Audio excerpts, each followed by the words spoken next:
bisa mengisi terlebih dahulu di saat yang paling depan. Bismillahirrahmanirrahim. Kita mulai terlebih dahulu. Assalamualaikum warahmatullahi wabarakatuh. Alhamdulillahirabbil alamin wa bihi nasta'inu ala umuri dunya waddin wa ala alihi washabbihi ajmain. Asyhadu an la ilaha illallah wa asyhadu anna Muhammadan abduhu wa rasuluhu amma ba'du. Pertama-tama mari kita panjatkan puji serta syukur kita kehadirat Allah Subhanahu wa taala karena masih memberikan kita kesehatan, kesempatan untuk bisa hadir di Masjid Al-Latif, untuk bisa menimba ilmu, untuk bisa mencari hidayahnya, dan tentunya masih berada di jalannya. Salawat serta salam mari kita panjatkan kepada junjungan kita Habibana wa Nabiyana Muhammad sallallahu alaihi wasallam, kepada keluarganya, sahabatnya, tabi'in, tabi'atnya, dan semoga sampai kepada kita sebagai umatnya. Amin, amin ya Allah ya Rabbal alamin. Alhamdulillah, malam hari ini bertemu kembali bersama saya Ari Priyanto yang insya Allah akan membersamai akan teteh Bapak Ibu Jamaah Masjid Al-Latif, tentunya di kajian ngaji kitab. Insya Allah malam hari ini kita akan ditemani kembali oleh Kang Abe, Ustaz Ari Samsudullah. Tentunya pembahasan malam hari ini kita akan membahas tentang salah satu surat pendek juga, yaitu surah Al-Zalzalah. Nah, surah Al-Zalzalah ini ngagetin kita bahwa sekecil apapun yang akan kita lakukan gitu ya, gak ada yang benar-benar hilang. Maksudnya gimana? Maksudnya adalah setiap hal yang kita lakukan pasti akan dipertanggungjawabkan, teman-teman. Insya Allah malam hari ini kita akan membahas, membedah tentunya surat Al-Zalzalah ini, bagaimana asbab nuzulnya dan juga kata per kata yang Allah turunkan dalam surat Al-Zalzalah ini memberi makna apa kepada kita, seperti itu. Tapi tentunya sebelum menuju ke materi di malam hari ini akan terdapat beberapa informasi terlebih dahulu, yaitu pertama, bagi akan teteh Bapak Ibu Jamaah Masjid Al-Latif yang ingin upgrade diri tidak hanya mengenai ilmu dunianya tapi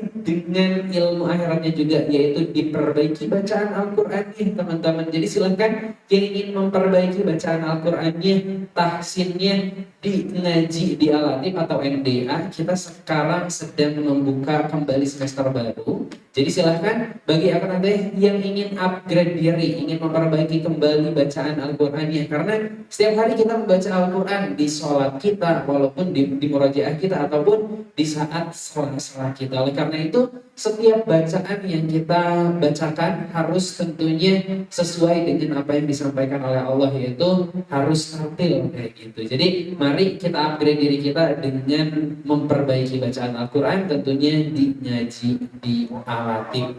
Dan saat ini ALTF.Club, komunitas di Al-Latif juga sedang membuka untuk feedback dari teman-teman yang sering kajian di Masjid Al-Latif. Jadi langsung aja dicek di Instagram Masjid Al-Latif, di bio-nya. Di sana akan ada link tree atau link yang bisa diisi oleh teman-teman semua mengenai keseharian teman-teman ketika ngaji di Al-Latif seperti apa sih gitu. Kajian di Al-Latif seperti apa? Kita perlu feedback dari teman-teman yang sudah hadir di Masjid Al-Latif tentunya. Jadi langsung aja menuju ke Instagram ALTF.Club untuk bisa mengisi feedback dari teman-teman semua. Nah, itu beberapa informasi yang disampaikan. Beberapa informasi lagi insya Allah kita akan sampaikan di Ba'da Isya. Mari kita membuka kembali niat kita atau meluruskan kembali niat kita di malam hari ini, tentunya dengan membaca doa bersama-sama. Bismillahirrahmanirrahim. Rabbi zidna ilman warzuqna fahman wa amalan mutaqabbal. Oleh karena itu, untuk memulai kajian di malam hari ini kepada Ustaz Ari Samsudullah, kami silakan.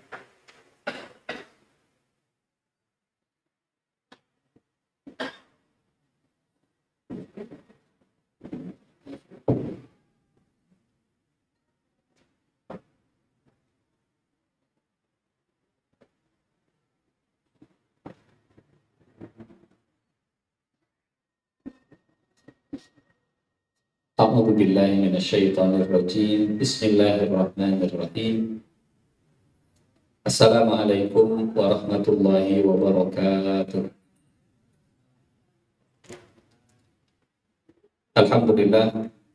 Alhamdulillahirabbil alamin. Wassalatu wassalamu ala asyrafil anbiya'i wal mursalin wa ala alihi wa ashabihi ajma'in. Rabbi shrah li sadri wa yassir li amri wahlul 'uqdatam min lisani yafqahu qawli. Allahumma la sahla illa ma ja'altahu sahla wa anta taj'alul hazna idza syi'ta sahla. Allahumma la ilma lana illa ma 'allamtana innaka antal alimul hakim. Allahumma 'allimna ma yanfa'una wanfa'na bima 'allamtana wa zidna ilman wa 'amalan ya rabbal alamin. Amma ba'du. Teman-teman, alhamdulillah kita sudah masuk ke bulan Rajab, penghujung bulan Rajab. Beberapa saat lagi kita akan, mudah-mudahan usia kita disampaikan ke bulan Ramadan insyaallah.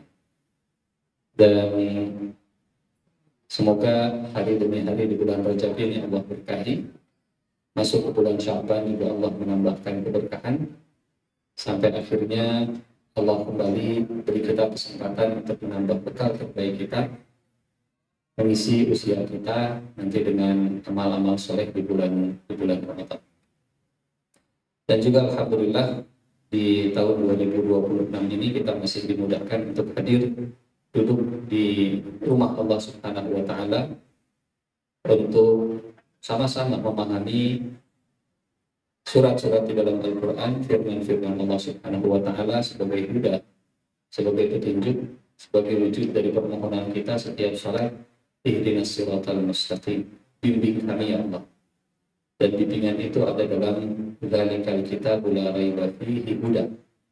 Kitab itulah yang menjadi petunjuk, Al-Qur'an itulah yang menjadi hidayah yang selama ini selalu kita minta dalam salat-salat kita. Ihdinas dzalikal kitabul la raiba fihi huda. Bimbing kami, itulah bimbingan. Mudah-mudahan ayat demi ayat, surat demi surat yang kita coba tadabburi sama-sama, kita coba pahami sama-sama, jadi ilmu yang bermanfaat, jadi bekal kita untuk beramal saleh. Dan semoga malam ini surat yang kita tadabburi sama-sama juga mudah-mudahan menjadi reminder, jadi pengingat, jadi penguat kita memasuki 2026, menyambut bulan Ramadan insyaallah. Seperti biasa teman-teman, untuk menambah barokah, menambah pahala, menambah kebaikan, kita awali sama-sama baca surat Al-Zalzalah. Saya baca, nanti silakan diikuti. A'udzu billahi minasy syaithanir rajim.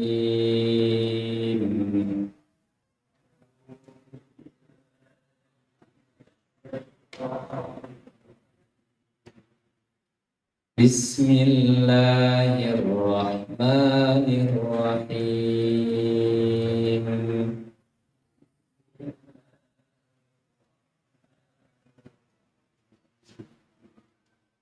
Idza zulzilatil ardu zilzalaha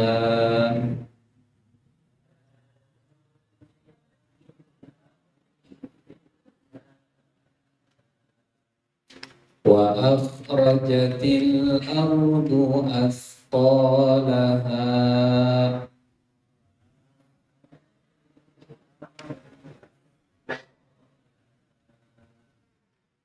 wa qala al-insanu ma laha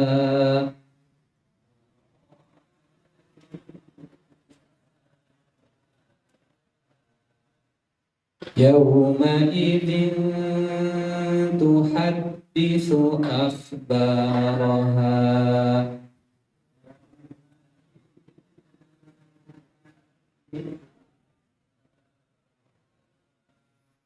bi anna rabbaka awha laha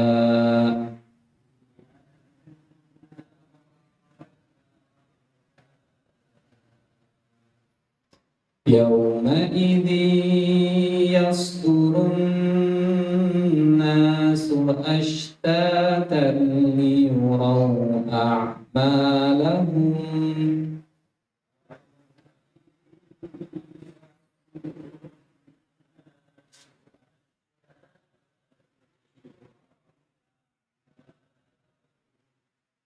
faman ya'mal mithqala dzarratin khairan yarah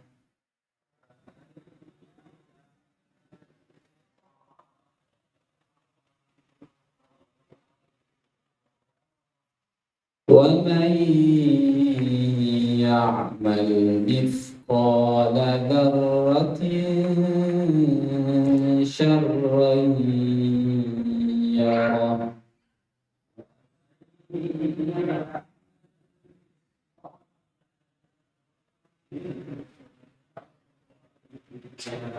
Sadaqallahul azim. Allahumma arhamna bil Qur'an waj'alhu lana imaman wa nuran wa hudan wa rahmah. Teman-teman yang Allah muliakan, surat Al-Zalzalah ini mayoritas ulama tafsir menggolongkan, memasukkannya dalam surat Makkiyah, surat yang turun di Mekah, surat yang turun sebelum Rasulullah Shallallahu Alaihi Wasallam hijrah ke Madinah. Dan tema-tema surat Makkiyah mayoritasnya memang memuatkan masalah keimanan, iman kepada Allah dan iman kepada hari akhir. Kalau dirangkum, dua iman inilah yang seringkali menonjol dalam tema surat-surat Makkiyah. Bukan berarti surat Madaniyah tidak ada tema tentang iman, tapi dominasi temanya kalau surat Madaniyah lebih banyak tentang hukum, syariat, aturan, dan seterusnya. Kenapa? Karena Al-Quran akan menyesuaikan dengan audiens, menyesuaikan dengan siapa masyarakat, siapa orang yang mendengar dan yang menerima ayat tersebut. Di pertemuan sebelumnya pernah kita sampaikan ciri-ciri surat Makkiyah itu pendek-pendek, to the point, dan berirama. Sebaliknya, umumnya surat Madaniyah panjang-panjang. Kalau konten media sosial, surat Makkiyah itu mungkin mirip seperti video-video pendek, 1 minute booster, 3 menit scroll, 3 menit scroll. Sementara surat Madaniyah itu seperti YouTube yang 1 jam, 1 jam setengah, 2 jam. Nah, yang senang dengan YouTube video panjang itu tipe orang-orang Madaniyah. Yang senang dengan video-video pendek 1 menit, 3 menit scroll, one byte piece yang sekali punya, ini berarti tipe masyarakat Makkiyah. Dan dua-duanya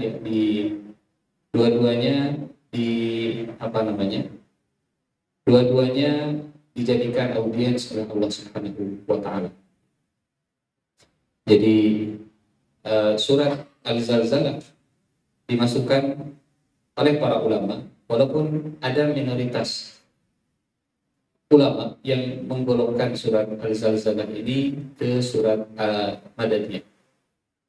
Tapi sedikit gitu ya, hanya 1 atau 2 orang ulama saja. Selebihnya mayoritas seperti Ibnu Katsir, seperti Abdullah bin Abbas menyebut surat ini termasuk surat Makkiyah. Dan surat Makkiyah audiensnya adalah orang-orang musyrik Mekah. Sementara surat Madaniyah audiensnya mayoritas. Di antara mereka ada orang-orang terpelajar dari kalangan ahli kitab. Orang terpelajar, ahli kitab, mereka biasa baca buku, mereka biasa baca kitab yang tebal-tebal, sehingga kalau ayatnya panjang-panjang juga masih masuk. Sementara orang Mekah, mereka bukan tipe ahli kitab, mereka bukan ahli kitab, mereka bukan orang yang terbiasa membaca, mereka terbiasa mendengar. Karena terbiasa mendengar, kalau dikasih yang panjang-panjang, kalau ayatnya panjang, mungkin untuk orang Mekah kurang attraction-nya kurang dapat. Sehingga ayat-ayat yang turun di Mekah pendek, to the point, berirama, pendek, to the point, berirama untuk menarik perhatian. Ini salah satu metode Allah Subhanahu wa taala saat mengajarkan Al-Qur'an. Ar-Rahmanu 'allamal Qur'an. Allah yang Maha Pengasih yang mengajarkan Al-Qur'an, salah satu metodenya akan disesuaikan metode pengajarannya sesuai dengan audiens yang mendengarkan, yang menyimak. Nah, penduduk Madinah, penduduk Mekah, audiens orang-orang Mekah, orang-orang musyrik Mekah, mereka orang-orang yang tidak pernah membaca tentang Alkitab, wawasan keagamaan juga minim. Informasi dan keyakinan bahwa setelah mati ada kehidupan yang kedua, seperti di kehidupan yang kedua, Eh, banyak yang sulit untuk mencerna, sulit untuk memahami ada kehidupan kedua setelah kematian. Sebaliknya orang-orang Yahudi, orang-orang ahli kitab, karena mereka sudah sering membaca Alkitab, untuk memahami ada kehidupan akhirat itu hal yang eh, apa? Mereka sudah ngerti. Jadi salah satu hikmah ayat-ayat surat-surat yang turun di Mekah, surat-surat Makkiyah itu banyak bicara tentang iman, iman ke Allah, iman ke akhirat, iman ke Allah, iman ke akhirat. Dua hal ini yang jadi fokusnya. Termasuk surat Al-Zalzalah. Surat Al-Zalzalah ini surat yang mentreatment, yang menguatkan, yang menjelaskan tentang iman kepada hari akhir dan men-screenshot, mencuplik, kemudian di-forward, di-share ke kita manusia. Kejadian apa yang bakal, peristiwa apa yang bakal terjadi, kemudian dibocorkan oleh Allah Subhanahu wa taala hari ini. Allah Subhanahu wa taala yang menciptakan masa depan. Allah sudah tahu di masa depan. Dan masa depan bagi Allah itu bukan sesuatu yang gaib. Buat kita gaib itu ada banyak. Ada gaib yang sifatnya relatif, ada gaib yang sifatnya mutlak. Kalau gaib relatif, mungkin bagi seseorang nggak gaib, bagi yang lain gaib. Buat saya, isi dompet teman-teman itu gaib.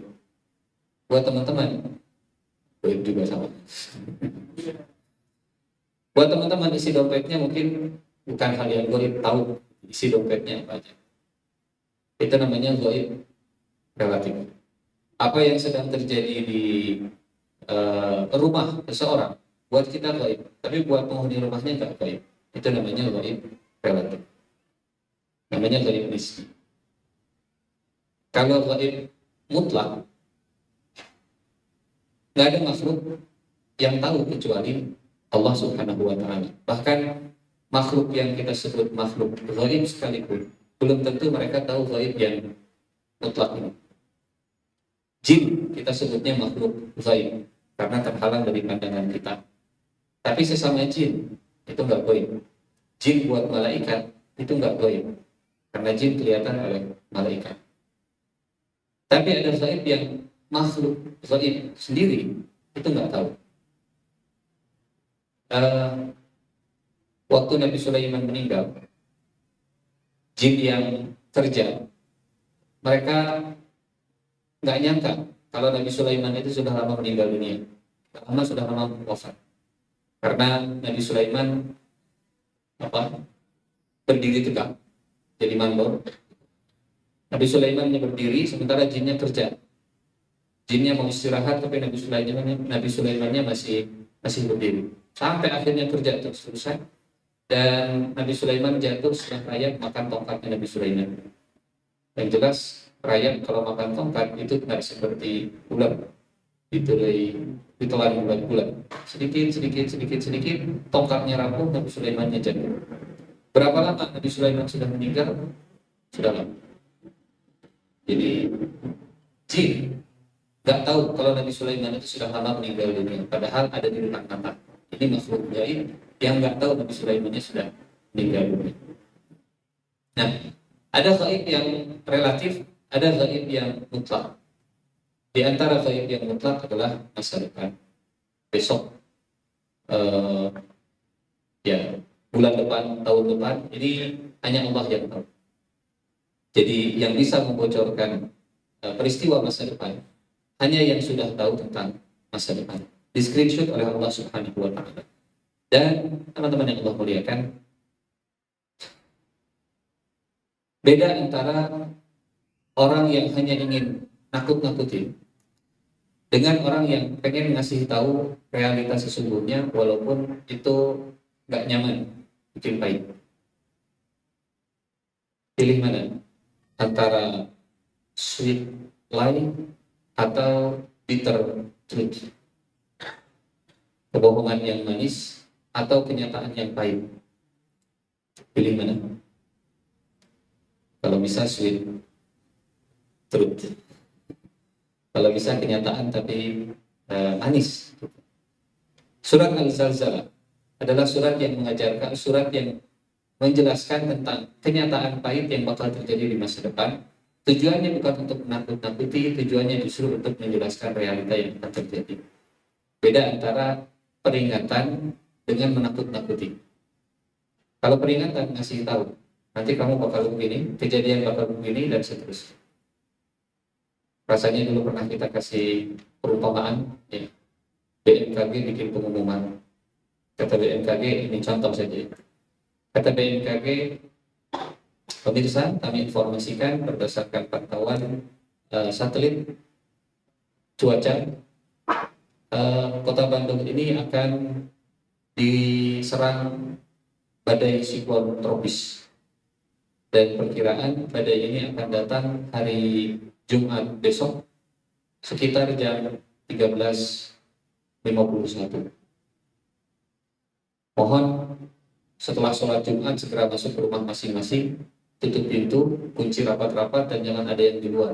Barang-barang yang berharga masukkan semuanya, simpan di bawah tanah. BMKG bikin pengumuman berdasar riset, berdasar fakta, berdasar informasi dari satelit prediksi. Tapi ada netizen yang nyinyir. Kata netizen, BMKG ini cuma bikin rusuh. BMKG ini bikin warga Bandung jadi ketakutan. BMKG ini bikin panik. Sudah, berita-berita seperti ini tolong di-keep, tolong di-hide, jangan di-share. Ada orang yang gak suka dengan fakta dan memilih untuk menyembunyikan fakta supaya dia tetap nyaman dengan dengan kebohongan. Hidup dengan ilusi, hidup dengan manipulasi. Gak usah disebarkan, biarkan orang merasa nyaman. Orang gak usah tahu kalau badai itu akan datang. Tapi ada orang yang lebih baik lebih baik pahit asal itu realita, dan kita bisa menyiapkan, kita bisa serius kalau itu datang, kita sudah prepare sebelumnya. Surat Al-Zalzalah adalah surat yang menceritakan tentang sesuatu yang pahit. Tujuannya bukan untuk menakut-nakuti, tapi tujuannya untuk masih tahu realitanya akan seperti ini nanti, kenyataannya akan seperti ini nanti. Ada orang yang menyangkal karena nggak nyaman, ada orang yang menolak, ada orang yang tutup telinga, nggak mau. Ada orang yang buka telinga, buka mata, terus apa yang harus kita siapkan? Dosen masuk ke kelas. Pernah yang kita sampaikan ini. Dosen masuk ke kelas.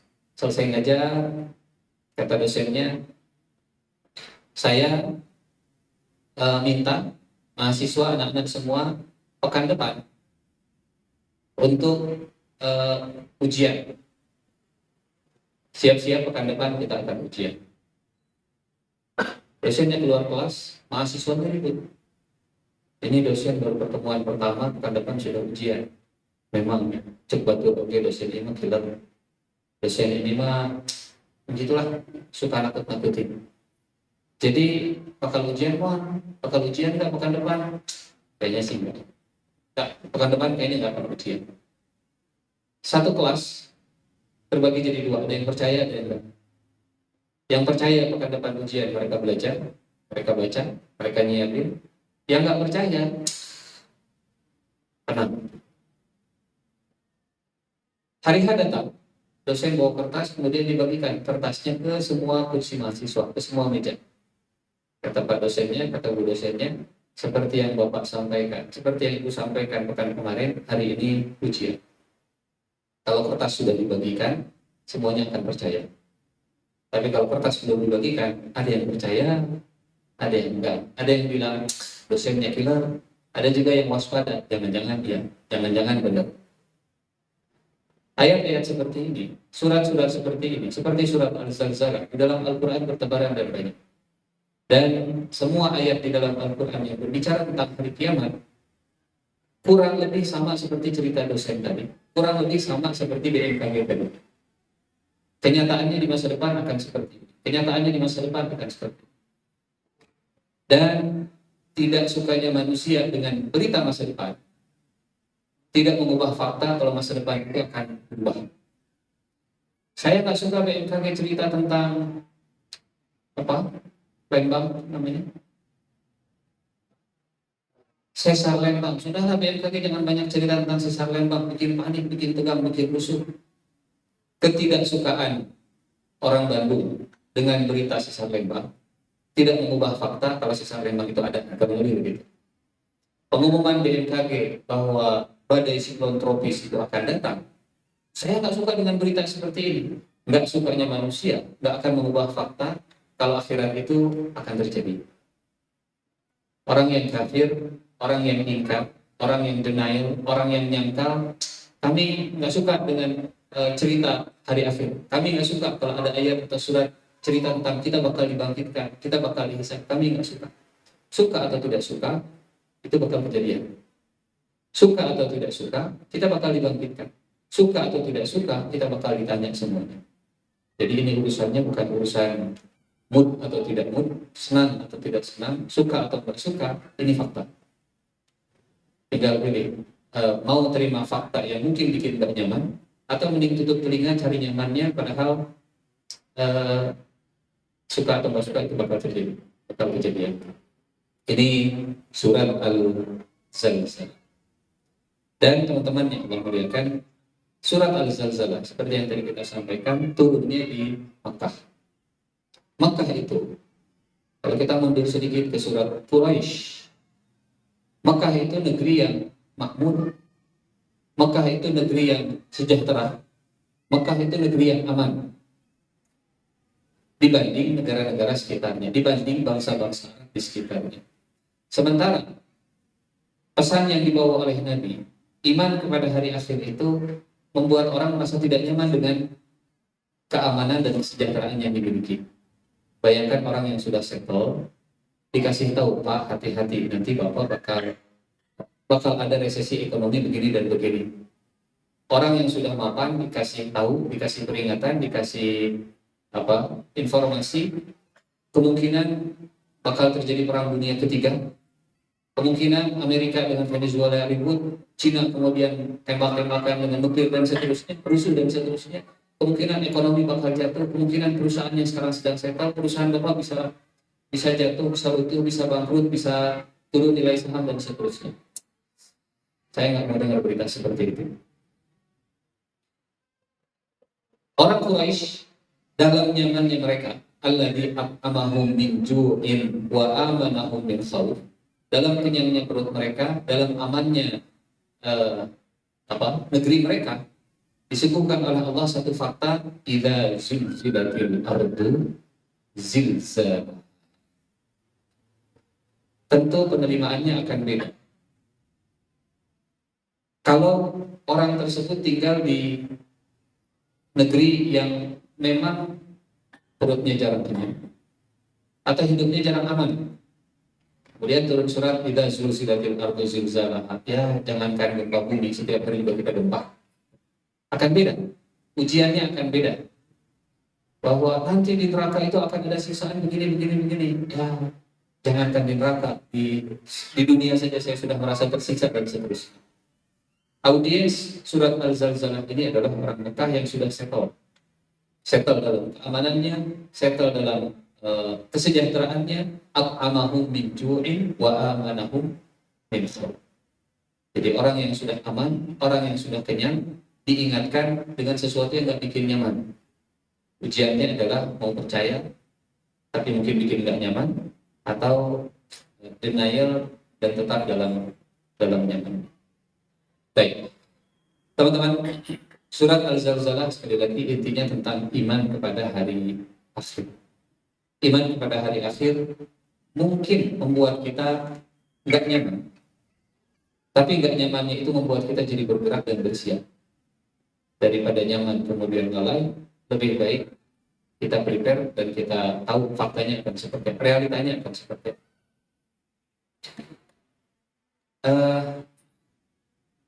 Dan iman ke hari akhir ini, kita belum masuk ke ayat-ayatnya. Iman ke hari akhir ini punya nilai, punya tujuan, punya value yang paling besar, yaitu membuat seseorang punya tujuan. membuat orang punya destinasi, punya arah. Kalau kebutuhan primer itu sandang, pangan, papan, colokan, casan, dan jaringan, maka kebutuhan primer nomor satu selain itu semua adalah tujuan, arah. Orang kalau nggak punya arah, seperti di film apa itu, film kartun sering kita sampaikan, Alice in Wonderland. Di film Alice in Wonderland, si Alice-nya sedang jalan di hutan, ketemu pertigaan. Dia bingung harus ke kanan atau ke kiri. Nanya ke kucing di atas pohon, namanya Cheshire atau Cheshire. Kucing. Kata Alice, kucing, jalan yang benar kemana? Ke kanan atau ke kiri? Kata si kucingnya, Alice, where should I go? Kemana saya harus pergi? Kata si kucingnya, Alice, that depends on where you want to end up. Pilihan jalanmu tergantung kemana tujuanmu. Kamu nanya ke kanan atau ke kiri, saya nanya dulu, kamu mau kemana? Yang kemana? Kalau sudah menentukan tujuannya, nanti gampang untuk menentukan rutenya. Kalau sudah masukin destinasinya, insya Allah gampang untuk ngasih rutenya. Google Maps secanggih-canggihnya sekarang, susah untuk ngasih rute kalau kita belum ngasih tahu mau kemana. Kasih saya rute, atau Google Maps kasih saya tujuan, kamu aja kasih rute, nggak akan bisa. Iman ke hari akhir itu tentang tujuan, dan tujuan itulah yang akan menentukan rute kita. Rutenya nanti cuma dua, faman ya'mal misqala dzarratin khairan yarah, wa man ya'mal misqala dzarratin syarran yarah. Mau belok kanan atau mau belok kiri. Tapi belok kanan belok kiri ditentukan dengan mau kemana. Akhirat kita mau kemana. Dan orang yang tidak beriman ke hari akhir, orang yang nggak punya tujuan dalam hidup, akhirnya ke kanan hayu, ke kiri hayu, ikut sana jalan, ikut sini juga jalan. Sampai dulu. Baik, teman-teman, kita masuk ke surat Al-Zalzalahnya. Bismillahirrahmanirrahim. Idza zulzilatil ardu zilzalaha. Apabila bumi digoncangkan dengan goncangan yang dahsyat. Surat Al-Zalzalah dimulai dengan sesuatu yang besar, tapi berakhir dengan sesuatu yang kecil. Dimulai dengan bumi, tapi ditutup dengan dzarrah. Idza zulzilatil ardh, peristiwa besar yang menggoncangkan bumi, tapi kemudian ditutup oleh Allah, faman ya'mal misqala dzarrah wa man ya'mal misqala dzarrah. Kira-kira berapa kali lipat antara zarrah dengan bumi? Saya tidak tahu berapa persisnya ukuran bumi dan beratnya bumi, tapi dari cerita bumi memulai surat Al-Zalzalah, kemudian Allah tutup endingnya zarrah. Peristiwa besar ditutup dengan sesuatu yang kecil. Seolah-olah, ini kita belum masuk ke tengahnya, seolah-olah saat dibuka dengan zalzalah bumi, peristiwa gempa bumi yang dahsyat, dan ditutup dengan zarrah, kadang peristiwa kecil atau amal kecil itulah yang menyebabkan kita selamat dari peristiwa besar yang dahsyat. Jangan pernah menyepelekan sesuatu yang kecil, karena yang kecil ini boleh jadi yang menyelamatkan kita dari goncangan yang besar tadi. Dan jangan pernah menyepelekan sesuatu yang kecil berupa keburukan, karena keburukan yang kecil boleh jadi penyebab goncangan yang besar di hari kiamat. Idza zulzilatil ardu zilzalaha ditutup dengan wa may ya'mal misqala dzarratin syarran yarah. Yang kecil yang ditumpuk sehari, akhirnya jadi keburukan di akhirat. Ini sekilas surat Al-Zalzalah. Sebelum kita lanjut nanti setelah sholat Isya, ayat demi ayatnya insyaallah. Assalamualaikum warahmatullahi wabarakatuh.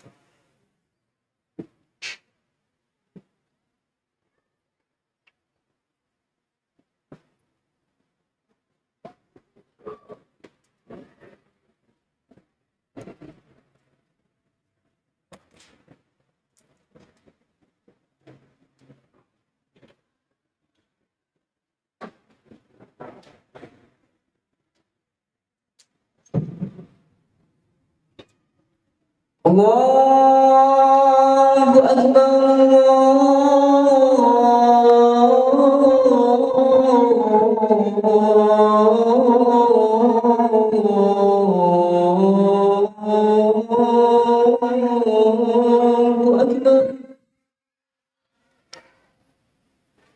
الله أكبر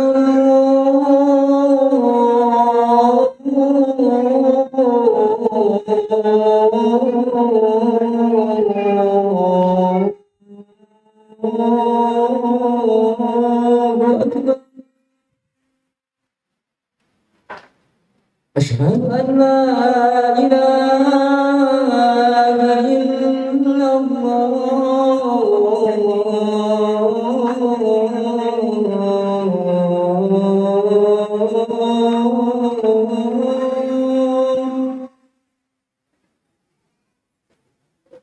أشهد أن لا إله إلا الله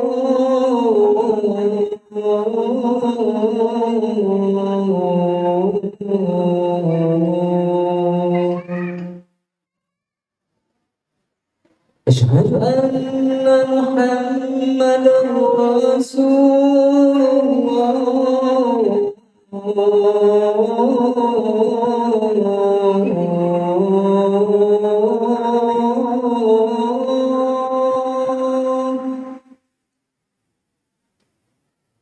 أشهد أن محمدا رسول الله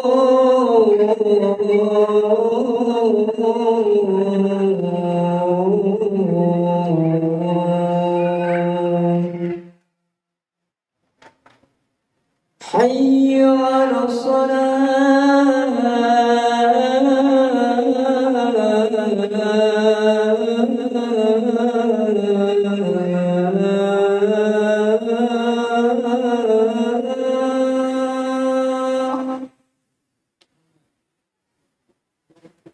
حي على الصلاة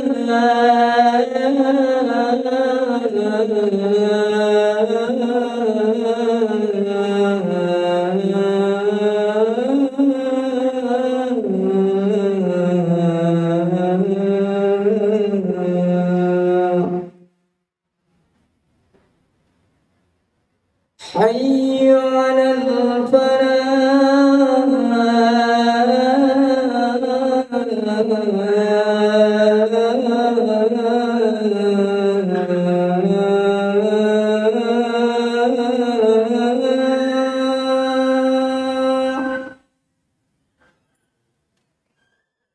حي على الفلاح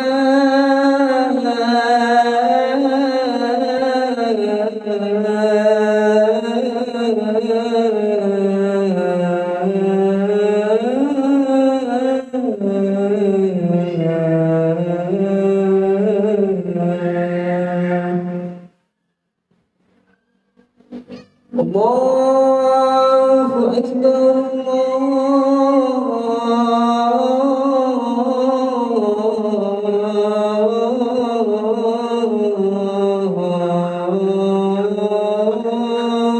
الله أكبر لا إله إلا الله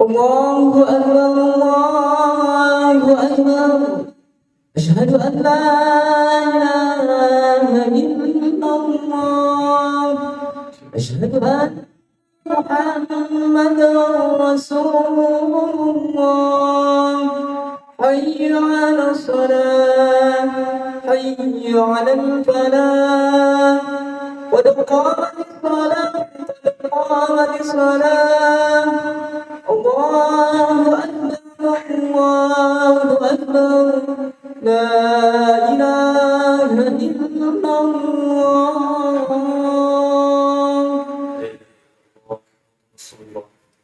Istaqimu wa'tadilu sufufakum, mohon safnya diluruskan dan dirapatkan.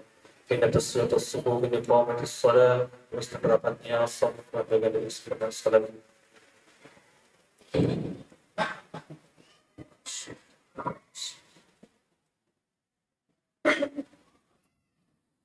Allahu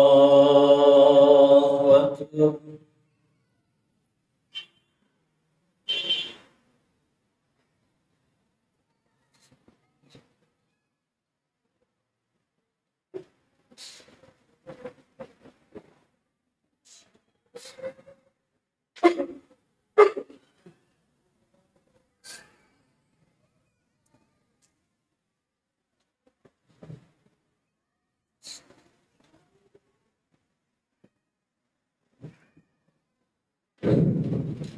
بسم الله الرحمن الرحيم.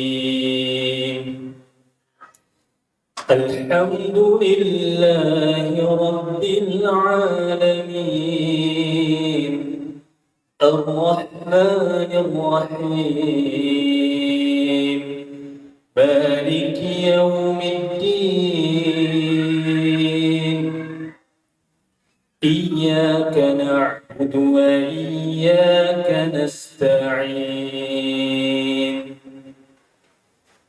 اهدنا الصراط المستقيم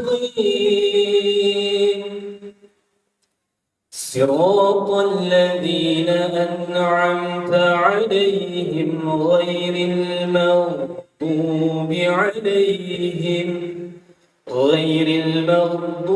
عليهم ولا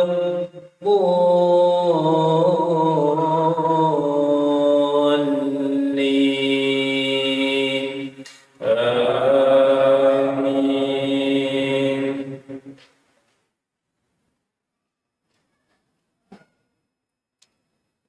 ولقد خلقنا الإنسان ونعلم ما توسوس به نفسه ونحن أقرب إليه من حبل الوريد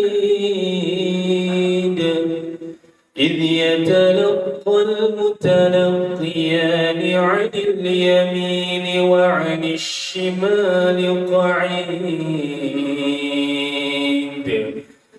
ما يلفظ من قول إلا لديه رقيب عتيد وجاءت سكرة الموت بالحق ذلك ما كنت منه تحيد ونفخ في الصور ذلك يوم الوعيد وجاءت كل نفس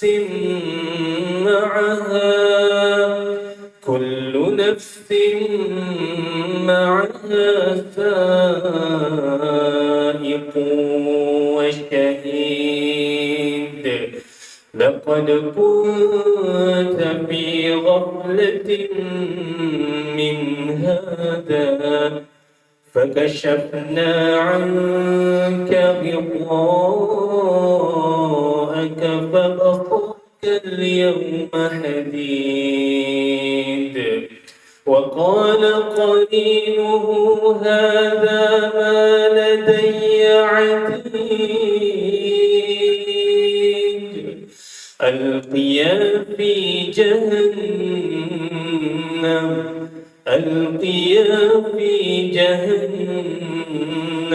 كل كفار عنيد مناع للخير معتد مريب الذي جعل مع الله إلها آخر فألقياه في العذاب الشديد.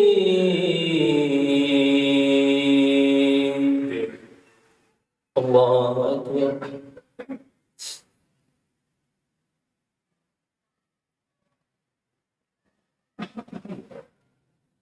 سمع الله لمن حمده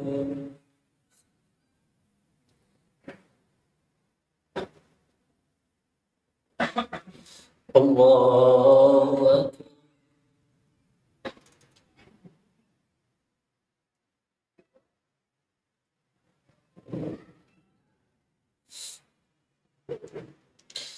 الله أكبر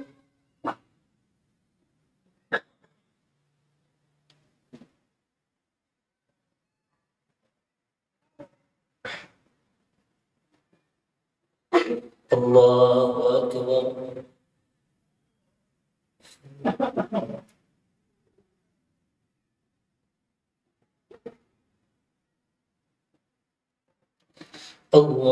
الله أكبر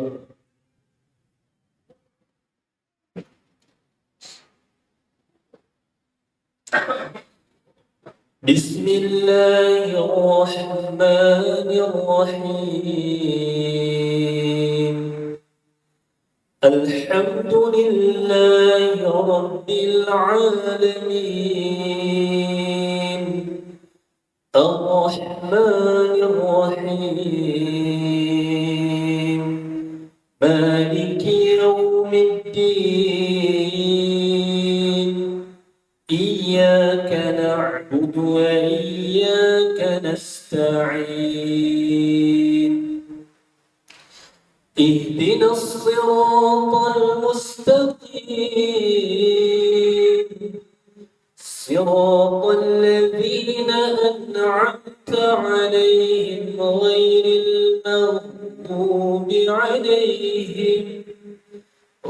المغضوب عليهم ولا الضالين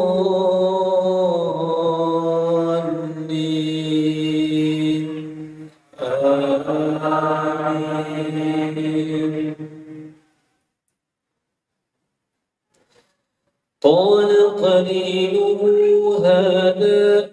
قال قرينه ربنا ما أطغيته ولكن كان في ضلال بعيد قال لا تختصموا لدي وقد قدمت إليكم بالوعيد ما يبدل القول لدي وما أنا بظلام للعبيد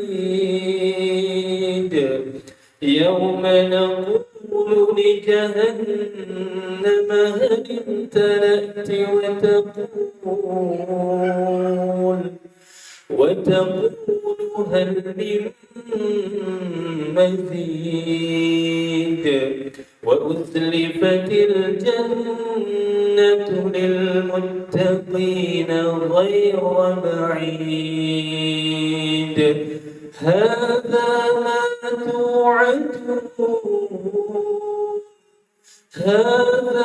ما توعدون لكل أواب حفيظ من خشي الرحمن بالغيب وجاء بقلب منيب ادخلوها بسلام ذلك يوم الخلود لهم ما يشاءون فيها ولدينا مزيد الله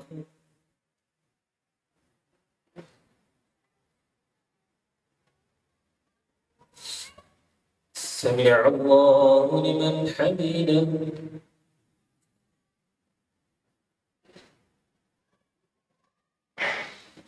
الله أكبر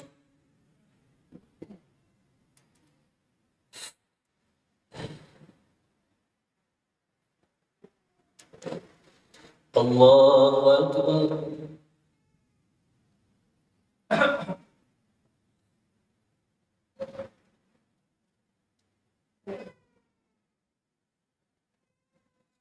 الله أكبر.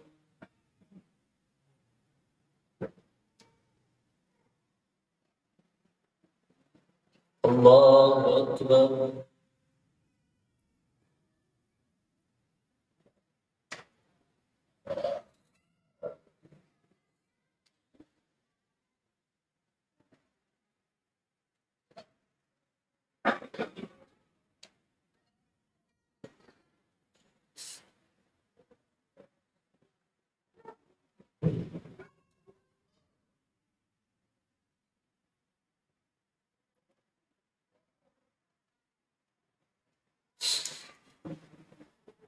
الله أكبر.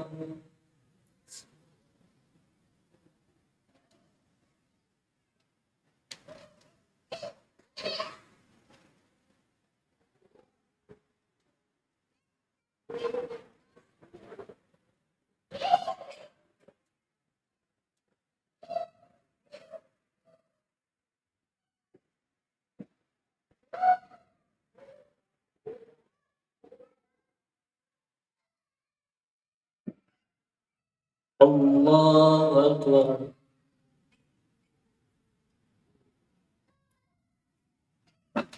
سمع الله لمن حمده. الله أكبر.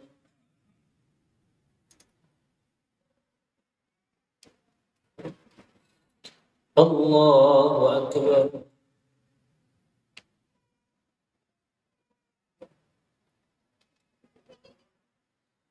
الله أكبر.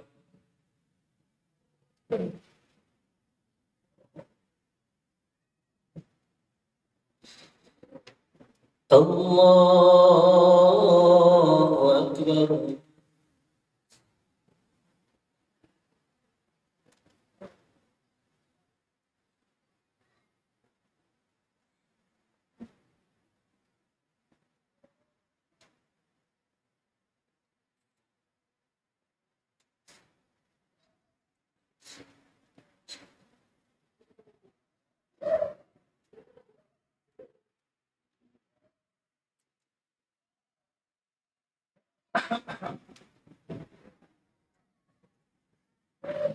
الله أكبر.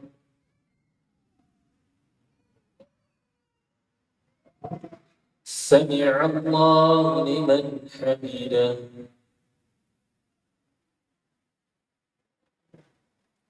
الله أكبر.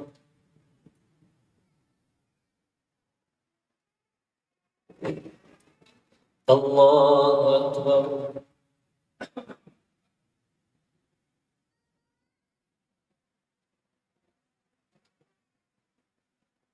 الله أكبر.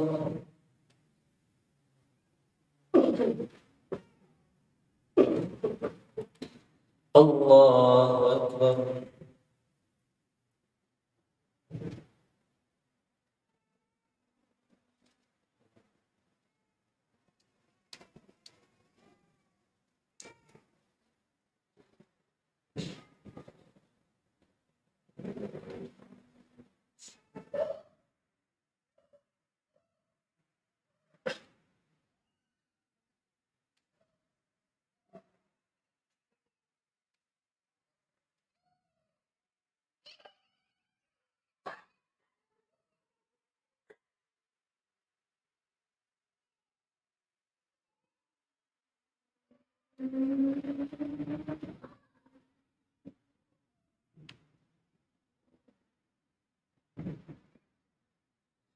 السلام عليكم ورحمة الله.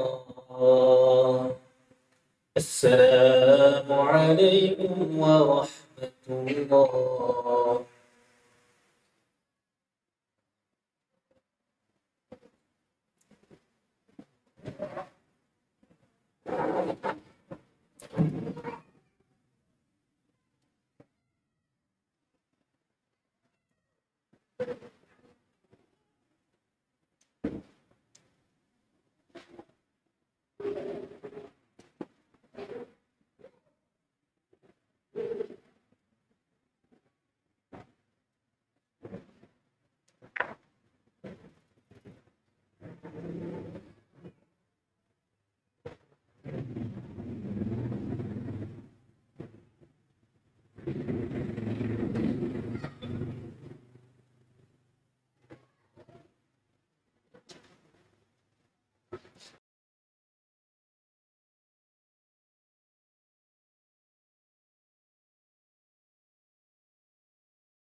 Bismillahirrahmanirrahim. Assalamualaikum warahmatullahi wabarakatuh. Alhamdulillah, tadi di ibadah maghrib kita telah mendengarkan khotbah tentunya mengenai surat Al-Zalzalah. Tentunya di sesi kedua ini kali ini kita akan melanjutkan kembali kajian malam hari ini ngaji kitab. Tapi tentunya ada beberapa informasi yang ingin kami sampaikan terlebih dahulu kepada teteh jamaah Masjid Al-Atib. Itu yang pertama mengenai upgrade diri kita. Tadi sudah dijelaskan bahwa kita harus mengupgrade diri, salah satunya yaitu dengan memperbaiki bacaan Al-Quran kita. Dan insya Allah di Masjid Al-Atib sudah terdapat fasilitasnya, yakni ngaji di Al-Atib. Jadi silakan bagi akun teh Bapak Ibu jamaah Masjid Al-Atib yang ingin memperbaiki bacaan Qurannya, sini langsung bisa mendaftar di semester yang baru ini. Dan juga insya Allah Masjid Al-Atib tidak hanya hari Kamis saja, tapi insya Allah setiap hari akan menemani akan teteh Bapak Ibu jamaah Masjid Al-Atib. Setiap hari Senin ada siniar after work. Jadi bagi teman-teman yang sudah pulang kerja atau dari rumah pulang kuliah bisa langsung mampir ke Masjid Al-Atib untuk bisa mendengarkan siniar after work, yaitu podcast bersama dengan Coach Productivity. Kemarin kita membahas mengenai career and money. Insya Allah setiap hari Senin kita akan ditemani oleh Coach Productivity, bisnis dan lain-lain tentunya. Di setiap hari Senin itu siniar after work. Di hari Selasa ada kajian bareng Triple Cool Project di minggu pertama dan juga minggu ketiga, dan minggu keempat ada kajian bareng Majelis Konspirasi. Dan setiap hari Kamis seperti malam hari ini aja kajian ngaji kitab. Dan tentunya di hari Jumat ada kajian bareng Fantaklim, dan di hari Sabtu ada kajian bareng GWS, yaitu biasanya kita mengenai mental health atau masalah psikologi seperti itu. Di tahun ini terdapat kurikulum baru yang insya Allah akan ditemani oleh Kang Zain Permana tentunya di setiap hari Sabtu, dan di setiap hari Ahad kita ada kajian bareng komunitas-komunitas yang ada di Kota Bandung. Jadi insya Allah setiap harinya Masjid Al-Atib akan menemani teteh Bapak Ibu jamaah Masjid Al-Atib dalam menuntut ilmu, dalam tentunya mencari hidayah dan juga ilmunya Allah. Jadi insya Allah setiap hari kami akan menemani teman-teman semua. Dan untuk selanjutnya informasinya yakni insya Allah untuk hari Sabtu besok kita akan ditemani oleh Ustaz Firdan Kadir. Jadi di jadwal Saturday hari Sabtu besok insya Allah kita akan ditemani oleh Ustaz Firdan Kadir. Jadi bagi akang teteh yang ingin malam mingguan di Masjid Al-Atib silahkan untuk bisa langsung ke Masjid Al-Atib, dan setelah kajian beres kita ada ngopi bareng teras kopi tentunya. Nah, seperti itu untuk informasi di malam hari ini. Mari kita lanjutkan kembali kajian di malam hari ini. Luruskan kembali niatnya, disiapkan kembali catatannya teman-teman, entah itu melalui handphone, tab ataupun di buku, dan jangan lupa untuk bisa di-share di Instagram dan juga di tag @Masjid Al-Atib dan juga altf.club. Dan juga di altf.club saat ini kita sedang melaksanakan survei. Jadi bagi teteh yang sering ke Masjid Al-Atib, kita sedang mengadakan survei feedback dari teman-teman yang sering hadir di Masjid Al-Atib. Jadi langsung saja ke Instagramnya, di sana ada link tree, di sana ada di bio, langsung aja diklik linknya dan diisi surveinya tentunya untuk kenyamanan dari akang teteh Bapak Ibu jamaah Masjid Al-Atib. Oke, itu saja untuk informasinya. Kita langsung saja lanjut kembali mengenai materi hari ini, yakni membedah surat Al-Zalzalah. Mari kita membuka kembali dengan membaca doa bersama-sama. Bismillahirrahmanirrahim. Rabbi zidna ilman warzuqna fahman wa amalan mutaqabbalan. Karena itu kepada Ustaz Nur Ihsan Jundullah kami silakan.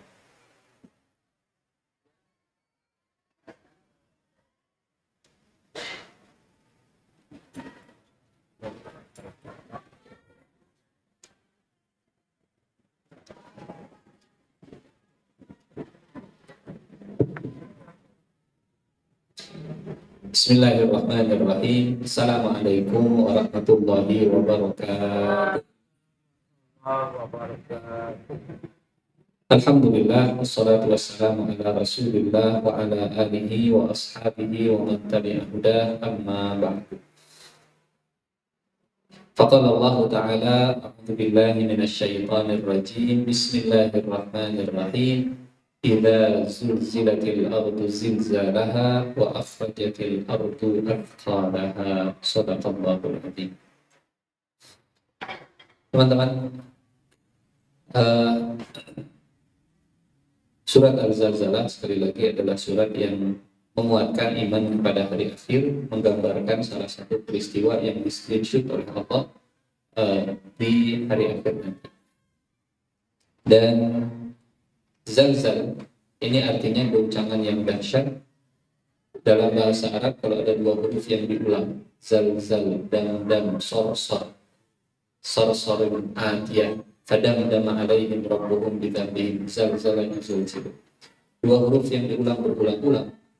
Yang diulang itu artinya gerakan yang berulang, ke kanan, ke kiri, atau ke atas, ke bawah, atau mutar.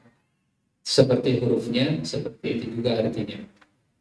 Jadi kata itu gambaran dari maknanya. Dan goncangan yang terjadi, zulzilatil ardu, ini bukan goncangan lokal atau sektoral hanya di satu tempat. Ini al-ardu, satu bumi semuanya gempa. Kalau hari ini kita merasakan atau ada peristiwa dan berita gempa, itu gempa di Aceh saja, gempa di Jogja saja, gempa di Sulawesi saja. Yang di Jawa tak merasa, yang di Amerika juga nggak terasa. Tapi ayat ini al-ardu, satu bumi semuanya gempa.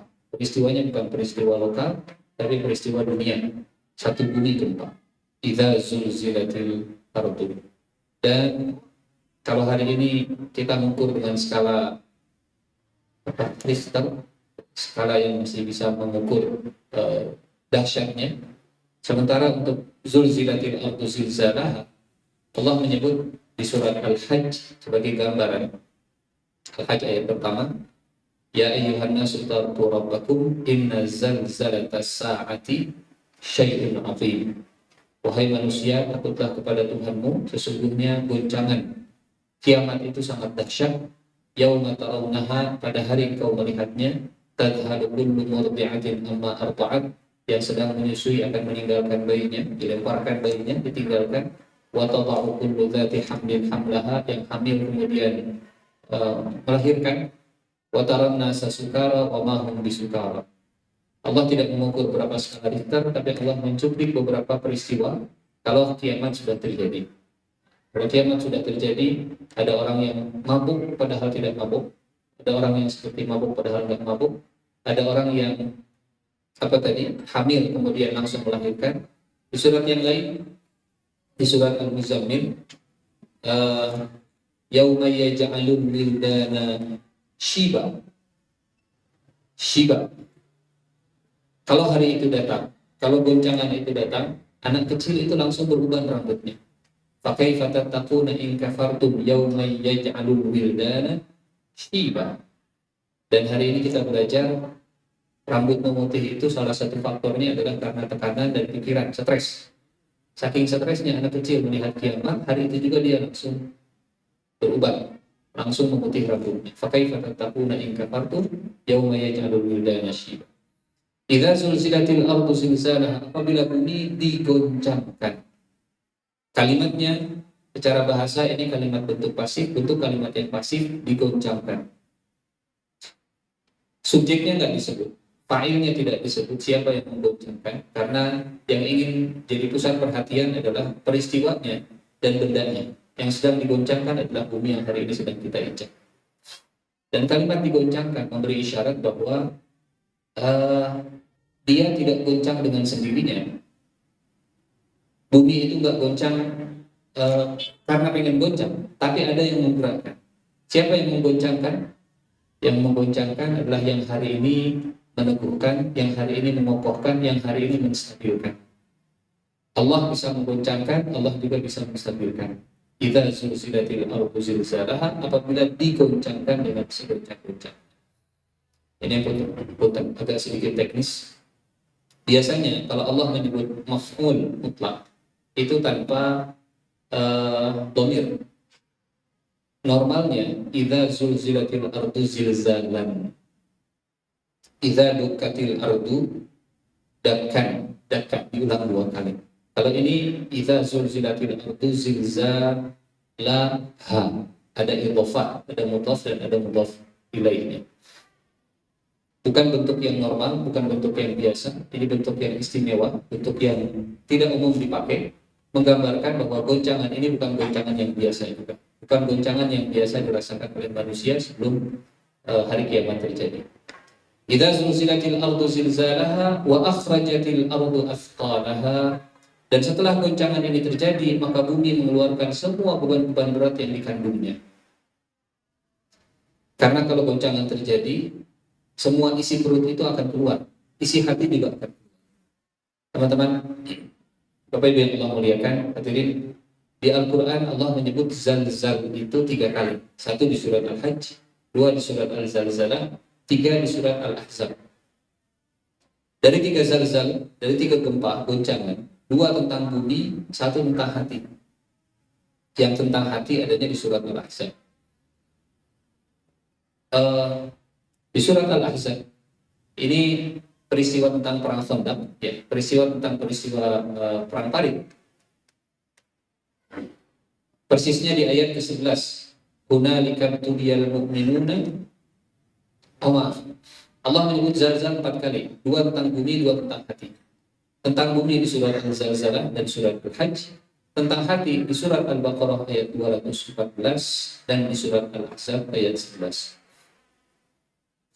Jadi penggunaan kata zalzal 2 untuk bumi, 2 untuk hati. Dan dua-duanya sama-sama mengerikan.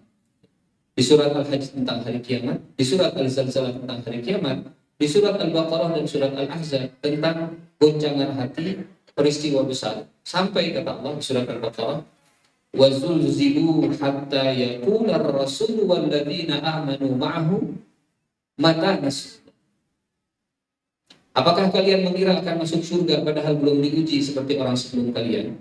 Mereka ditimpa dengan kesulitan, mereka ditimpa dengan bencana, dan mereka digoncangkan dengan segoncang-goncangnya sampai Rasul dan pengikutnya saja berkata, kapan ya Allah menolong kami? Kapan Allah menolong kami? Mata nasrullah. Kalau Nabi sudah bertanya kapan pertolongan Allah datang, berarti memang goncangannya sudah sangat dahsyat luar biasa. Dan yang keluar dari lisan Nabi, yang keluar dari lisan pengikut Nabi, beban-beban yang keluar, itu masih beban yang positif. Kapan ya pertolongan Allah datang? Tapi kalau beban dalam hatinya itu negatif, jelek semua, isi hatinya itu jelek, saat ada goncangan, maka yang keluar pasti yang jelek-jelek juga, yang buruk-buruk juga. Di surat Al-Ahzab ayat ke-11. Hunalika tuliyal mu'minuna wa zulzilu zilzalan syadida wa idh yaqulul munafiquna wal ladzina fi qulubihim marad ma wa'adana Allah wa rasuluhu illa ghurura. Disitulah goncangan terjadi dengan segoncang-goncangnya, dan orang munafik serta orang yang berpenyakit dalam hati mereka berkata, Allah cuma PHP, Allah cuma menipu, Allah dan Rasulnya tidak menjanjikan sesuatu kecuali tipu daya.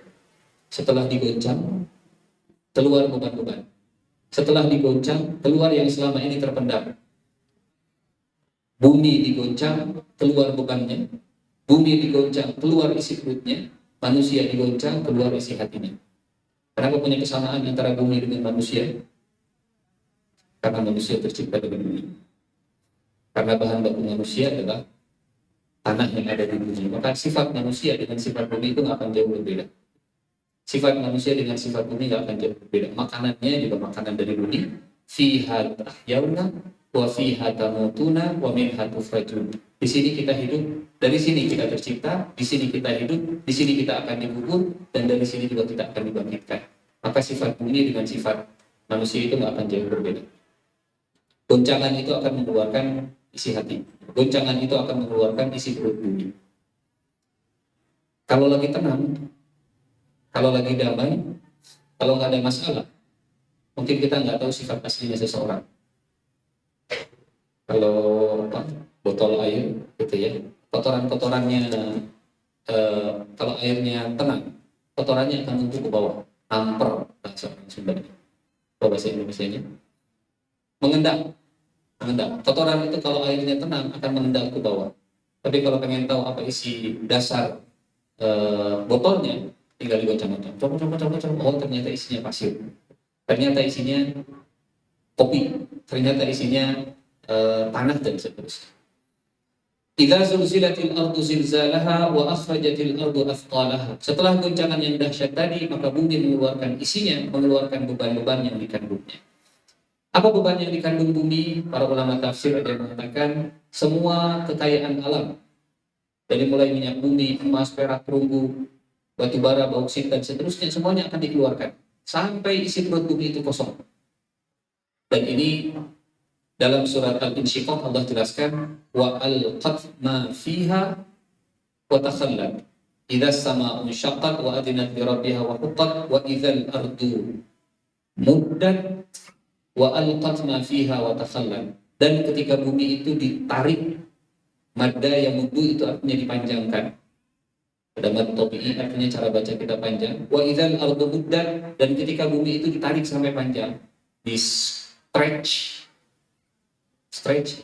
yang tadinya bumi itu ada gunungnya, ada danaunya, ada lautnya, ada palungnya, ada puncak pegunungan yang lain, ditarik oleh Allah namanya muddat. Dan ditarik itu akan memperluas permukaan, kemudian mengeluarkan semua isi-isinya. Wa alqat, dan bumi akan melemparkan ma fiha, apa yang ada di dalam perutnya, wa takhallat, sampai akhirnya isinya kosong semua. Sehingga permukaan bumi setelah hari kiamat terjadi itu nggak akan naik turun, semuanya akan rata. Dan bumi kita adalah padang mahsyar kita. Jadi di mana letaknya padang mahsyar? Di sini. Kita dikuburkan di sini, kita dibangkitkan di sini, kita dikumpulkannya juga di sini. Tapi bumi kita hari ini bukan bumi kita nanti setelah kiamat. Yauma tubaddalul ardu ghairal ardi. Hari ketika bumi diganti dengan bumi yang berbeda. Tanahnya di sini, cuma bentuknya akan berbeda. Gunungnya sudah nggak ada, lautnya sudah nggak ada, danaunya sudah nggak ada. Dan ini yang mungkin menjawab, memangnya cukup gitu kalau semua manusia dari Adam sampai manusia terakhir dikumpulkan di satu lokasi? Cukup kalau permukaannya muddat, kalau permukaannya ditarik. Yang tadinya gunung, kemudian ditarik jadi luas, permukaannya jadi luas. Yang tadinya laut berapa kilometer ke bawah, ditarik jadi meluas. Wa akhrajatil ardu athqalaha. Makna yang pertama, beban yang ada di dalam perut bumi, kata para ulama tafsir, adalah kandungan-kandungan kekayaan alamnya. Dan semakin mendekati hari kiamat, kata Rasulullah SAW, bumi itu akan terus mengeluarkan isi perutnya. Terlebih dalam kajian akhir zaman, ya, Dajjal itu saat berkeliling di muka bumi itu akan mengeluarkan isi perut bumi, kekayaan perut bumi seperti lebah. Kalau teman-teman mengikuti kajian akhir zaman, mendekati akhir zaman, isi perut bumi dan kekayaan perut bumi itu akan semakin dieksplor, dieksploitasi, tambang di mana-mana, bebatuan kemudian yang disebut rare earth, mineral yang jarang itu semakin banyak dieksploitasi. Dan semakin mendekati kedatangan Dajjal, saat Dajjal datang, itu kekayaan alam banyak yang dieksploitasi semua. Dalam kajian akhir zaman, ya, Rasulullah membuat perumpamaan seperti lebah yang akan mengikuti Dajjal, dan lebahnya itu adalah semua kekayaan alam. Jadi datang ke Kalimantan dikeluarkan semua eksploitasi di bawah sama Dajjal, datang ke Sumatera eksploitasi di bawah sama Dajjal, datang ke Papua dikeluarkan di bawah sama Dajjal. Sebagai gambaran, wa akhrajatil ardu athqalaha. Kalau kiamat sudah terjadi, goncangan sudah terjadi, maka semuanya akan dikeluarkan oleh bumi. Yang kedua, beban yang dikandung oleh perut bumi ini yang jauh lebih berat daripada kekayaan alam dan kekayaan bumi. Apa yang kedua? Manusia dan jin. Athqal, makna athqal, beban bumi itu adalah manusia dan jin. Sehingga dalam surat Al-Rahman, Allah memanggil manusia dan jin itu dengan panggilan dua beban. Sanafruhu lakum ayyuhas thaqalan. Sanafruhu lakum ayyuhas thaqalan. Jadi kita ini beban di muka bumi. Apalagi kalau nambah dosa, nambah beban yang buat bumi. Nambah beban yang buat bumi. Dan untuk meringankan beban bumi, perbanyak beristighfar, perbanyak bertaubat. Wa akhrajatil ardu athqalaha. Wa qala al-insanu ma laha. Saat bumi kemudian mengeluarkan isinya, termasuk manusia yang tadinya terpendam di bawah tanah, dikeluarkan semuanya. Teman-teman, inilah yang menjadi perbedaan pendapat di para ulama, apakah gempa ini adalah gempa pertama atau gempa kedua. Gempa pertama namanya rajifah, gempa kedua namanya radifah. Di surat apa itu? Tatba'uhar radifah. Qulubu yawma idzin wajifah absaruha khasyiyah. Jadi gempa yang akan terjadi dalam surat An-Nazi'at, ya. Yauma tarjufur rajifah tatba'uhar radifah. Sesungguhnya kalian akan dibangkitkan pada hari ketika tiupan pertama menggoncangkan alam. Yauma tarjufur rajifah. Goncangan yang pertama, tiupan yang pertama namanya rajifah. Kemudian tiupan dan goncangan yang kedua, tatba'uhar radifah. Dan tiupan pertama itu diiringi oleh tiupan yang kedua, goncangan yang kedua. Pertanyaannya, apakah zalzalah dalam surat Al-Zalzalah ini adalah goncangan yang pertama atau goncangan yang kedua? Para ulama berbeda pendapat. Kenapa? Karena konteks ayatnya kalau dilihat, wa akhrajatil ardu asqalaha wa qala al-insanu ma laha. Ini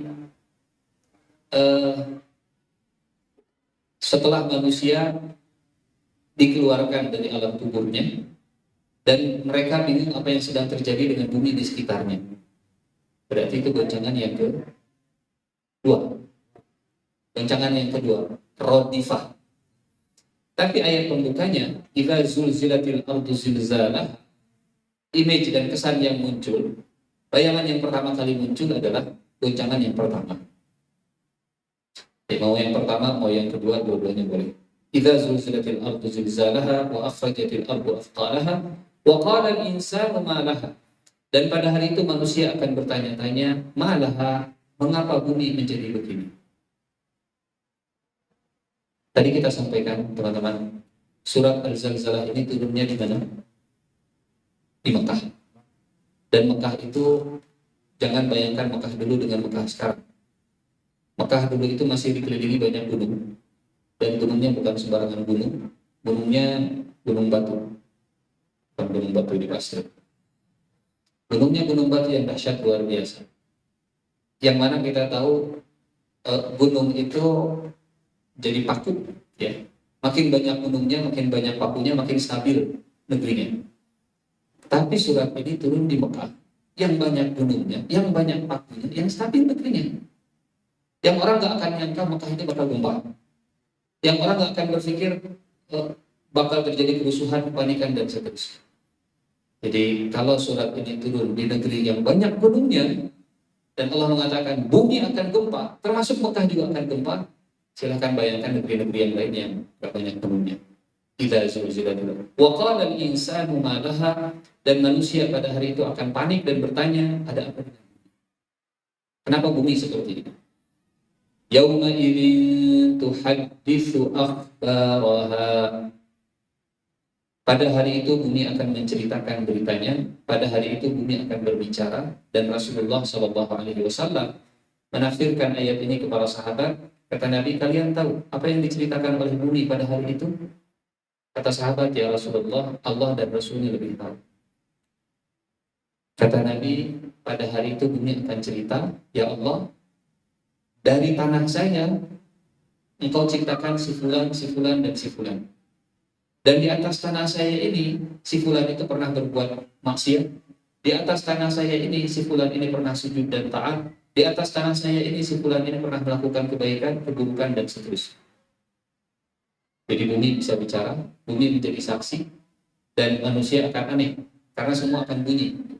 Tanah di sini akan bunyi. Ya Allah, tanah ini dulu pernah dipakai untuk sujud, pernah hadir, pernah dipakai untuk duduk di majelis ilmu. Makanya memperbanyak tempat yang akan jadi saksi di akhirat itu termasuk salah satu sunnah dan kebiasaan Nabi. Kalau sholat subuh kita di sini, maka sholat sunnahnya geser sedikit ke sana. Kalau sholat isya kita di sini, nanti sholat sunnahnya kita geser ke sana. Salah satu hikmahnya adalah bumi yang akan kita pijak, bumi yang menjadi saksi, ya, bumi yang pernah kita gunakan dalam taat akan jadi saksi kebaikan untuk kita. Yauma idzin tuhadditsu akhbar. CCTV ada di mana-mana, teman-teman. Ada di kanan kiri kita. Tadi suratnya sudah dibaca dalam surat Isya. Anil yamini wa anis shimali qa'id. You never walk alone. Jangan pernah merasa sendiri, Karena dalam kesendirian kita selalu ada yang bersamai, kanan dan kiri ada raqib dan atid. Walaupun kita di kamar, tutup jendela, kemudian tutup gorden, nah mumpung nggak ada orang, tapi kanan dan kiri selalu ada. Kita sholat, selesai sholat mengucap salam ke kanan ke kiri. Ke siapa kita mengucap salam? Assalamualaikum warahmatullahi. Assalamualaikum warahmatullahi. Ke siapa salam itu diucap? Raqib, atid. Untung tidak dijawab, atau jawabnya nggak benar. Assalamualaikum warahmatullahi wabarakatuh. Insya Allah mau maksiat yang menjawab itu. Anil yamini wa anis shimali. Dan yang akan jadi saksi juga bumi yang kita pijak ini. Banyak saksi nanti yang akan berbicara, termasuk kulit kita akan bicara, tangan kita juga akan bicara, kaki kita juga akan bicara. Yauma idzin tuhadditsu akhbaraha bi anna rabbaka awhalaha. Kenapa bumi bisa begini? Bumi kemudian menjawab, Masya Allah. Teman-teman, di ayat kelima ini Allah tidak mengidhofahkan bi anna rabbal ardi awhalaha. Karena sesungguhnya Tuhan bumi telah memerintahkan yang demikian itu kepadanya. Dinisbatkan Robnya itu bukan kepada bumi, tapi kepada Nabi Muhammad Sallallahu Alaihi Wasallam. Bukan bi anna rabbal ardi, karena ini kan tentang bumi semuanya ya. Idza zulzilatil ardu wa akhrajatil ardu wa qala al insanu bi anna rabbaka awhala. Di antara ulama tafsir ada yang menjelaskan kalimat bi anna rabbaka awhalaha, Rabbun di dalam Al-Quran penggunaannya selalu bernuansa kalau dinisbatkan kepada Rasulullah SAW, nuansanya itu selalu nuansa kasih sayang. Dan di antara ulama tafsir ada yang kemudian menjelaskan begini, kengerian hari kiamat dan goncangan yang terjadi di hari kiamat buat orang-orang yang mengikuti Nabi Muhammad SAW ini akan menjadi rahmat, akan dijauhkan dari semua kengerian di hari kiamat. Walaupun peristiwanya sama, kejadiannya sama, tapi Rabbaka ya Muhammad, Rabbmu wahai Muhammad, yang mewahyukan kepada bumi untuk menghancurkan ini, tapi Rabbmu adalah Rabbmu. Tuhanmu adalah Tuhanmu. Memang bahasanya tidak eksplisit, tapi para ulama tafsir menjelaskan, siapa yang mengikutimu, maka Rabbmu akan menyelamatkan dari kengerian pada hari tersebut. Contohnya begini, Nabi Nuh itu masih peringatan kepada umatnya. Hati-hati, ikuti saya, beriman kepada Allah dan Rasulnya. Kalau enggak nanti Allah akan mengirimkan bencana dan seterusnya. 80 umatnya beriman, 80 umatnya naik ke atas perahu, bumi yang sama terjadi banjir, bumi yang sama semuanya tenggelam, tapi di bumi yang sama Nabi Nuh dengan pengikutnya mereka diamankan oleh Allah Subhanahu wa taala. Bi anna rabbaka awhalaha. Tuhanmu yang memberikan wahyu kepada bumi dan Tuhanmu yang memberikan wahyu kepada langit untuk menurunkan air hujan di zaman Nabi Nuh. Saat Nabi Nuh doa ke Allah, inni maghlubun fantasir fafatahna abwabas samaa'i bima'in munhamir wa fajjarna al-ardha uyunan faltaqal ma'u ala amrin qad qadir. Saat Nabi Nuh berdoa ke Allah, ya Allah saya kalah, ya Allah tolong saya, ya Allah saya didustakan, dihinakan, diserang, direndahkan, dibuli oleh kaum saya. Dua kata ini efeknya dahsyat. Dua kata ini didengar di langit, makhluk fantasir, saya kalah, tolong saya ya Allah. Maka Allah wahyukan, langit keluarkan semua air, bumi keluarkan semua air, maka air langit dengan air bumi ketemu dan jadilah banjir. Faltaqal ma'u ala amrin qad qadir. Bencana terjadi di muka bumi, tapi bagaimana nasibnya Nabi Nuh dan umatnya? Wa hamalnahu ala dzati alwahin wa dusur. Kami bawa Nabi Nuh dengan umatnya di atas perahu. Bi anna rabbaka awhalaha. Yang mewahyukan kepada bumi untuk gempa bumi adalah Tuhanmu yang akan menjagamu dan pengikutmu dari kengerian gempa bumi di hari kiamat nanti. Ini apa makna yang begitu luar biasa saat Allah mengidhofahkan ketuhanannya bukan kepada bumi tapi kepada Nabi Muhammad SAW. Mudah-mudahan teman-teman bisa memahaminya. Jadi Allah tidak mengatakan bahwa Tuhan bumi mewahyukan kepada bumi atau bahwa Tuhan manusia mewahyukan kepada bumi, tapi di anna rabbaka awhala, Tuhanmu wahai Muhammad yang mewahyukan kepada bumi untuk gempa bumi ini terjadi. Yauma idzin tuhadditsu akhbaraha bi anna rabbaka awhalaha yauma idzi yasdurun nasu ashtatan liyuraw a'malahum. FYI, teman-teman yang Allah muliakan, para ulama Al-Quran ada yang berpendapat bahwa surat Al-Zalzalah ini 9 ayat. Sementara kita mengambil pendapat surat Al-Zalzalah ini 8 ayat. Yang 9 ayat itu memotong ayat yang ke-6 jadi 2 ayat. Potongannya di mana? Yauma idzi yasdurun nasu ashtata. Satu ayat. Liyuraw a'malahum. Satu ayat itu. Jadi totalnya 9. Dan kalau dipotong jadi 2 ayat, maknanya memang tidak berbeda. Cuman penekanannya saja yang berbeda. Pada hari itu, pada hari bumi bergoncang, manusia akan keluar. Yauma idzi yasdurun nas, pada hari itu manusia akan keluar dari kuburnya ashtata, dalam keadaan bermacam-macam. Koma atau titik, liyuraw a'malahum, supaya diperlihatkan kepada mereka balasan pekerjaan mereka. Kata yasdur dipakai oleh orang Arab biasanya untuk dari kata sodru, ya, sodaro. Sodaro itu biasa dipakai oleh orang Arab kalau sudah ngambil air di mata air, kemudian mereka pergi. Kalau sekarang sodaro itu sudah di rest area, kemudian bubar. Datang ke rest area, bahasa Arabnya waroda. Pergi dari rest area, bahasa Arabnya sodaro. Falamma warodama amalian. Waroda itu datang ke mata air. Kumpul datang ke mata air namanya waroda. Selesai ngambil air, selesai berbekal untuk perjalanan berikutnya, selesai buang hajat, selesai kemudian makan di rest area, selesai isi baterai buat perjalanan berikutnya, pergi meninggalkan rest area, namanya saudara. Terus apa hubungannya dengan ayat ke-6? Kalimat yasdurun nas, Allah mengumpamakan bumi itu jadi rest area. Ini bukan untuk stay permanen. Ini cuma kita perjalanan dari Bandung, kemudian masuk ke kilometer 57, cuma sebentar. Jajan buat bekal, ke toilet buat buang hajat, kemudian ngisi bensin, ngisi listrik, setelah itu kita pergi lagi. Itu namanya yasduru. Waroda, yasduru. Masuknya waroda, perginya yasduru. Kalimatnya, punten, kalau Allah mau bisa begini. Karena bahasa Al-Quran itu sangat presisi ya. Yauma idzi yakhrujun nasu ashtata. Yakhruj memang artinya keluar.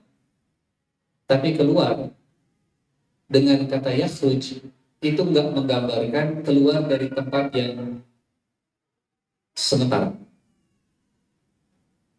Bukan seperti yasduru yang keluarnya itu sementara, datangnya itu cuma sementara ngambil air kemudian pergi. Yauma idzi yasdurun nasu ashtata, pada hari itu manusia akan bermacam-macam keadaannya. Ilustrasinya mungkin begini, analoginya begini. Yang datang ke rest area itu tujuannya beda-beda. Berangkatnya sama dari Jakarta, tapi mungkin ada yang ke Bandung, ada yang ke Purwakarta, dari Jakarta ya. Ada yang ke Bandung, ada yang ke Purwakarta, ada yang ke Cirebon, ada yang ke Indramayu. Mereka masuk dan berhenti sama di kilometer 57. Tapi setelah keluar dari kilometer 57, ada yang lanjut ke Cipali, ada yang ke mana? Mana? Cipularang. Nanti yang Cipularang ada yang keluar dari Purwakarta, ada yang keluar dari Subang, itu namanya ashtata, beragam. Kalau di dunia, beragamnya itu berdasarkan warna kulit, negara, apalagi ras, golongan. Kalau di akhirat, Allah akan membagi orang itu berdasarkan amal. Jadi warga negaranya bukan warga negara WNI kumpul di sini, WN Malaysia kumpul. Allah akan mengumpulkan kita sesuai dengan amal. Warga negara sholat kumpul di sini, warga negara Saud kumpul di sini. Ashtatanya liurau a'malahu. Dengan siapa kita akan dikelompokkan, maka kita akan tahu amal apa yang paling menonjol selama kita di dunia. Yasdurun nasu ashtatan liurau a'malahu. Manusia akan keluar dari kuburnya bermacam-macam supaya diperlihatkan amalnya. Jadi kita akan punya paspor sesuai dengan amal kita di dunia yang paling menonjol. Orang mana? Dari negeri sholat saya. Dari mana? Saya dari negeri sedekah. Dari negara mana Anda? Saya dari negara Saud. Dari negara mana? Dari negara ngaji. Dari negara mana? Oh, saya punya banyak paspor. Keluarga negaraan saya ada banyak begitu. Kenapa? Ngaji iya, sholat iya, Saud iya, dan seterusnya. Di dunia kita dibagi berdasarkan negara, bukan berdasarkan amal.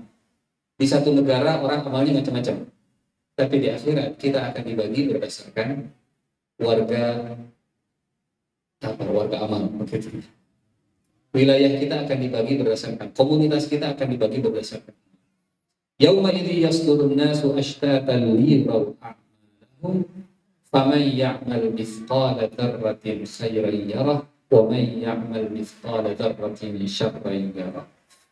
Rasulullah SAW menyebut ayat ke-7 dan ayat ke-8 ini ayat yang syamilatun jami'ah. Ayat yang merangkum semua makna-makna agama.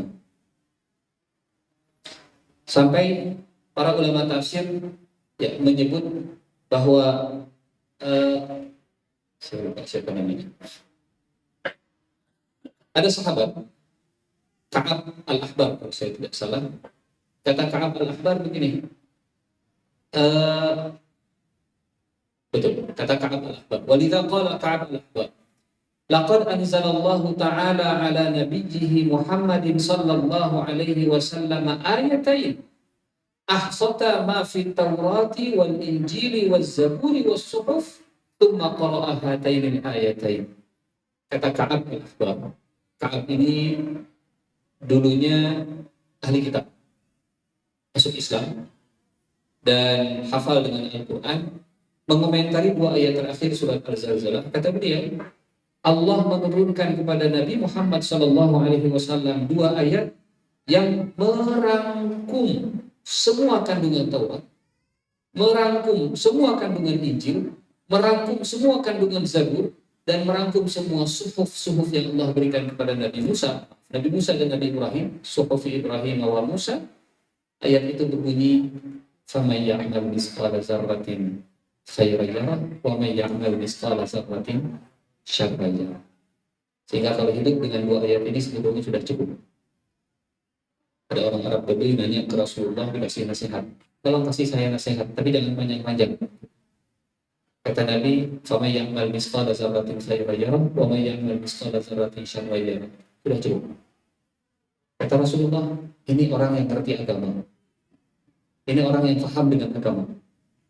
Karena agama itu kalau dirangkum isinya cuma dua. Memotivasi orang untuk berbuat baik, mewanti-wanti orang jangan sampai berbuat jahat. Mengingatkan orang bahwa setiap perbuatan ada balasannya, berbuat baik ada balasannya, berbuat buruk juga ada balasannya. Dan tadi kita sampaikan di awal, kalau Allah hanya menyebut faman ya'mal khairan yarah wa man ya'mal syarran yarah, itu pun sudah cukup. Siapa yang berbuat baik akan melihat balasannya, siapa yang berbuat buruk akan melihat balasannya. Tapi penegasannya bukan di situ. Penegasannya ada di dzarrah. Faman ya'mal mithqala dzarratin khairan. Penegasannya ada di ukuran. Maka barang siapa yang beramal seberat zarrah, orang Arab dulu nggak mengenal istilah atom. Kita mungkin mengenalnya istilah atom. Zarrah bagi orang Arab itu, kalau teman-teman lagi sesapu pagi-pagi, kemudian melihat ada debu yang naik ke sorot matahari, itu namanya zarrah. Jadi seringan itu, yang kalau disapu dia nggak punya beban, nggak punya massa, ringan, ditiup, dia terbang, hanya kelihatan kalau ada cahaya. Itu namanya zarrah. Kalau nggak ada cahaya, orang nggak notice. Dan cahaya di hari kiamat, nurun ala nur, itu cahaya Allah. Cahaya yang membuat orang bisa melihat zarrah, seperti di dunia sesapu ketinggalan. Oh, tinggali banyak zarrah. Itu makna zarrah. Aslinya makna zarrah itu. Kalau dimaknai atom, orang Mekah nggak ngerti. Oh, atom. Kaca mungkin ngerti. Kaca atom mungkin.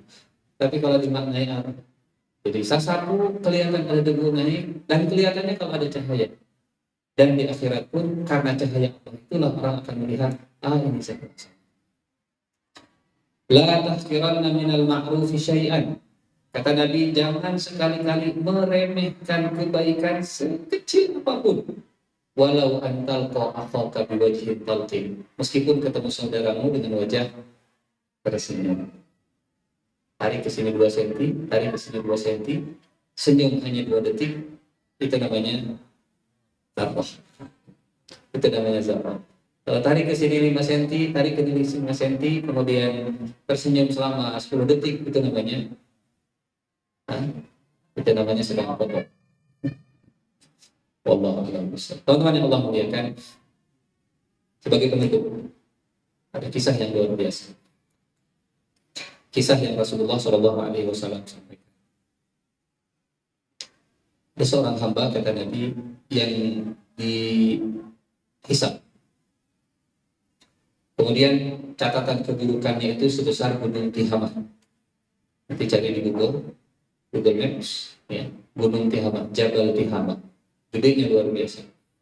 Mungkin mirip seperti Tangkuban Perahu dan semisalnya. Dan Allah tanya, hambaku, adzalamaka katabati, apakah malaikat yang mencatat amalmu itu zalim? Maksudnya, kamu mengakui nggak kalau ini perbuatanmu, atau ini hanya akal-akalan malaikat saja? Dia nggak berbuat, catat aku dulu, kasih catat ya. Adzalamaka katabati, apakah malaikat mencatat amal itu zalim? Kata hamba ini, enggak ya, saya mengakui yang semuanya tercatat, ini yang saya lakukan. Kata Allah, apakah engkau punya amal kebaikan yang lain? Kata hamba ini, enggak ya Allah, memang enggak. Amal saya cuma segitu.